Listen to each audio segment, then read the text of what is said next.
दिनांक 25 फेब्रुवारीपासून बारामती शहर, बारामती उपविभाग आणि संपूर्ण बारामती विभागातील एकूण 5 तालुक्यामध्ये सायंकाळी 7 ते 9 या दरम्यान नाकाबंदी आणि पेट्रोलिंग ही राबवल्या जात होती।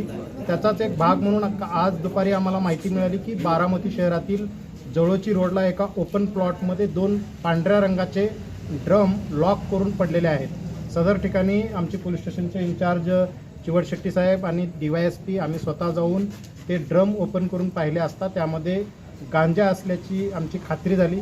सदरचे 2 ड्रम हे पंचासमक्ष ताब्यात घेऊन आज पोलीस स्टेशनला आणून त्यातील एकूण पॅकेट्स मोजतात ते 465 पॉकेट्स आणि एकूण 470 किलोग्रॅमचा गांजा, ज्याची किंमत आता खुल्या बाजारामध्ये शासकीय नियमाप्रमाणे 50,000 रुपये किलोप्रमाणे 2,35,00,000 रुपये या गांजाची किंमत होत आहे।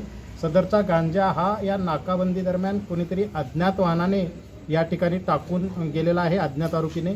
सदर अज्ञात आरोपी, अज्ञात वाहन याचा शोध घेणे, गुन्हा दाखल करणे आणि त्यांचा शोध घेणे ही पुढील प्रक्रिया सध्या चालू आहे। थँक्यू।